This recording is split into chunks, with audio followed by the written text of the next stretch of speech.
तो हेलो लोगोफोर बरायबाय बड' जब इनफो यूट्यूब चेनेलाव आसाम पुलिसनि रिजाल्ट मा जाखो काट अफ मा जाखो बेनिफ्राय IDBI बेंकआव एप्लाइ प्रसेस बोरै खालामनांगौ मबाइलजों स' नोंथांमोननो डिटेल्सखौ लाना फैदों आरो बे एप्लाइआ लास्ट डेटआ 17 जुनसिम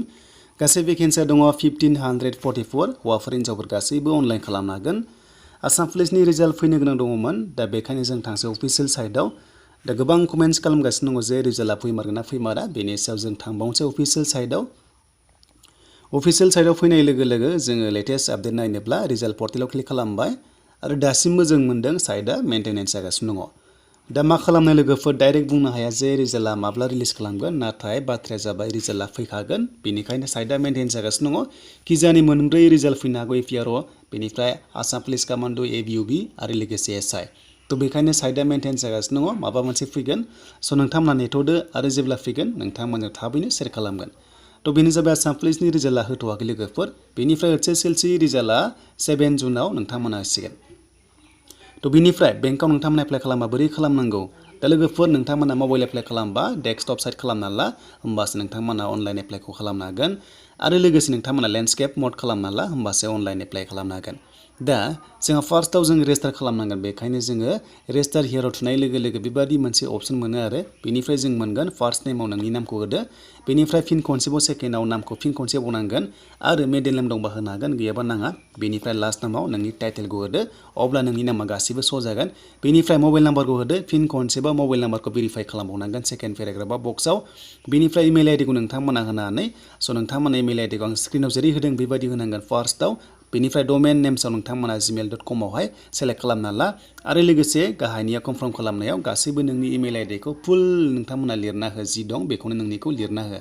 बेनिफ्राय सिकिउरिटि क'डखौ नोंथांमोना होदो आरो नोंथांमोना साबमिट खालामनाय लोगो लोगो बेबायदि आइडि मोनसिगोन नोंथांमोना मेसेजआव आरो मेलावहाय मेसेज फैगोन अके बेनिफ्राय आइडिखौ नोंथांमोना लानानै लगइन खालामनानै एप्लाइ खालामनो हागोन दा बिदिब्ला जोंहा सेकेन्डआव दङ फट' साबमिट खालामनाय फट' सिगनेचार नोंथांमोना होनांसिगौ दा फट'आ साइजआ बेसेबां नोंथांमोना गाइडलाइन्सआव मोनखादों 4.5 सेन्टिमिटार इन्टु 3.5 सेन्टिमिटार दा बेखायनो फट'खौ नोंथांमोना जेराव दोन्दों बेयाव लाना फैनानै स' नोंथांमोना क्लेरिफिकेसन मोनसे बक्स मोनदों बेयाव टिक मार्क होनांगोन मोननैयावबो साइनावबो फट'आवबो बेनिफ्राय नेक्स्टआव नोंथांमोना क्लिक खालामना हो नेक्स्टआव क्लिक खालामनाय लोगो लोगो जोंहा गुबुन प्रसेसआव थांनो हासिगोन आरो जोङो एप्लाइ प्रसेसआव थांनो हासिगोन दे लोगोफोर नोंथांमोनाथ' आइडि मोनखाबाय रेजिस्टार जाबाय आरो बेजोंनो लगइन खालामनानै एप्लाइखौ खालामनो हागोन पेमेन्टआ दाननांगोन 200 जोंनि एसटिफ्रा दा बिदिब्ला जोङो बेयाव नेक्स्ट होबाय नेक्स्ट होनाय लोगो लोगो मा मोनसिगोन पस्टआव नोंथांमोना सेलेक्ट खालामनांगोन दा पस्टआ ओरैबायदि मोननै रोखोमनि दङ मोनसेया कन्ट्रेक्चुवेल आरो मोनसेया जाबाय रेगुलार दा ओंखायनो नोंथांमोना सेलेक्ट मोनसे अपसन मोनो बेयाव जोङो कन्ट्रेक्टखौ जों बेयाव सेलेक्ट खालामबाय मानोना बेयाव 1000 भेकेन्सि दङ अके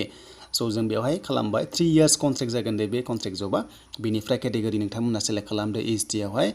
थ' जोङो एसटि आव सेलेक्ट खालामगोन बेनिफ्राय नोंथांमोना नायदो स' बेहाय नायै नोंथांमोना खालामबानो जाबाय दा बिदिब्ला जों एसटि सेलेक्ट खालामबाय बेनिफ्राय जोंहा PWD नङा बेनिफ्राय जोंहा बेखौ न' होबाय आरो लोगोसे नेक्स्टआव थाङोब्ला जों मोनगोन माखासे डिटेल्स येस न' नोंथांमोना बेयाव नायै नोंथांमोना येस न' होबानो जाबाय आरो इजिसो थ' बेनिफ्राय जोङो डाइरेक्ट फैगोन बेवहाय जोंहा मेम्बार्स अफ बेवहाय दङ जायनाखि थैनाय दङ 1984 आव जों न' होबाय बेखौहाय आरो नोंथांमोना धोरोमखौ सेलेक्ट खालामदो रिलिजनाव बक्सआव थुनानै आरो लोगोसे नोंथांमोननिया माइन'रिटि एबा मेजरिटि बेयाव येस न' होबानो जाबाय आरो एक्स सार्भिसमेन नोंथांमोना न' होदो नङाब्ला नांगौबा येस बेनिफ्राय लोगोसे दानिया जोंहा माखासे डिस्ट्रिक्ट थ' जोङो डिस्ट्रिक्ट जोङो बेनिफ्राय स्टेट जों सेलेक्ट खालामनांगोन जों आसामखौ होबाय डमिसाइलआ जोंना आसामानो जायो स्टेट जों आसामखौ होबाय बेनिफ्राय लोगोसे दानिया नेसनेलिटि जोंहा इण्डियान ओंखारखागोन बक्सआव थुनाय लोगो लोगो जोङो इण्डियान होनांगोन बेनिफ्राय NRC नोंथांमोना NRC बक्सआवबो आसामखौ होबानो जाबाय जों NRC आसामनि थ' जों नेसनेलिटि होग्रोबाय बेनिफ्राय जों आसामखौ जोङो होनोसै दानिया थ' आसाम होबाय बेनिफ्राय नेम अफ एक्जामिनेसन सेन्टार नोंथांमोना तेजपुर गुवाहाटि जरहाट बबेखौ होयो नोंथांमोननि सायाव आं तेजपुर होबाय बेनिफ्राय नोंथांमोना आधार कार्ड पेन कार्ड मोननै होनांगोन जायखिजाया मोननै मा दं नोंथांमोना DL बाबो जागोन बेखायनो सेलेक्ट बक्सआव थुनानै स' नोंथांमोना जायखिजाया होनो हायो दा जायखिजाया ID कार्ड नोंथांमोना होनानै ID नाम्बार होनांगोन दा नै गोबां अपसन दङ दा बेखायनो आधार कार्ड आं बेयाव होबाय स' नोंथांमोनाबो होदो आरो सेकेन्ड I कार्ड दङ बेवहाय नोंथांमोना माखौ होयो दा हमना ला आधार कार्ड होबायबा नोंथांमोना नेक्स्टआ भटार ID बा नोंथांमोना DL खौ होनो हायो दा बेखायनो आं बेयाव पेन कार्डखौ होनोसै थ' नोंथांमोना बेनिफ्राय नाम्बारखौ बेयाव टाइप खालामना होनांगोन आरो गाहायावहाय बक्सआव थुनानै अके स' नङाब्ला फाइनाल साबमिट जानाय नङा बेनिफ्राय पार्सनेल डिटेल्सआव नोंथांमोननि पार्टिखौ होदो बेवहाय बेनिफ्राय जेन्डार सेलेक्ट खालामदो थिग बेबादिनो जोङो बेवहाय डेखौ सेलेक्ट खालामग्रोबाय स' बेनिफ्राय नोंथांमोनाबो गाव गावनि बार्थडेखौ बेयाव सेलेक्ट खालामना ला जेन्डार सेलेक्ट खालामना ला थ' नोंथांमोना जेन्डारखौ सेलेक्ट खालामना लाबानो जाबाय बेवहाय थ' जोबोद इजि प्रसेस नोंथांमोना रोंखागोन बेयाव जोङो सेलेक्ट खालामसै जायखिजाया मोनसे एग्जाम्पल होबाय बेवहाय जोङो बार्थडे सेलेक्ट खालामबाय बेनिफ्राय बैसोआ डाइरेक्ट अट'मेटिक ओंखारखागोन जेन्डार सेलेक्ट खालामदो आरो बेनिफ्राय टुइन्स ब्रादार्स दङबा येस न' नोंथांमोना न' होबानो जाबाय गैयाब्ला बेनिफ्राय जोंहा दानिया मेरिड आनमेरिड नोंथांमोना सेलेक्ट खालामदो बेनिफ्राय फादार्स नेम मादार्स नेम नोंथांमोना लिरदो बेनिफ्राय नोंनि गासैबो एड्रेसखौ नोंथांमोना बेयाव फिल खालामदो आरो गासैबो एड्रेसा नोंथांमोननिया सेमब्ला थ' नोंथांमोना बक्सआव सेम एज मोनदों बेयाव क्लिक खालामनाय लोगो लोगो गोजौनि एड्रेसा गाहायाव गासैबो फैफिनजोबगोन आरो नोंथांमोना जेबो लिरनायनि गोनांथि गैया एबा फिल खालामनाङा स' बे क्लियार जाबाय लोगोफोर दानिया जोंहा थांसै नेक्स्टआव दा बिदिब्ला जों गासैखौ फिल खालामबाय बेनिफ्राय भेलिडेट युवर डिटेल्स बेयाव दङ क्लिक खालामनांगौ होमबासो भेरिफाइड जागोन दा बियो फाइनालि भेरिफाइड जाबाय बेनिफ्राय सेभ एन्ड नेक्स्टआव नोंथांमोना क्लिक खालामनो हागोन अके होनानै थ' जोङो सेभ एन्ड नेक्स्टआव क्लिक खालामनाय लोगो लोगो दानिया मा फैगोन नायदो अपसना बेनो जाबाय जोंहा माखासे क्वालिफिकेसन डिटेल्स नोंथांमोना बेयाव होनांगोन डिटेल्सआ जाबाय नोंनि फरायनायनि सायाव नोङो बबे कलेजनिफ्राय पास जादोंमोन नेम अफ दा कलेज दं मोनसे बेनिफ्राय इउनिभार्सिटि दङ आरो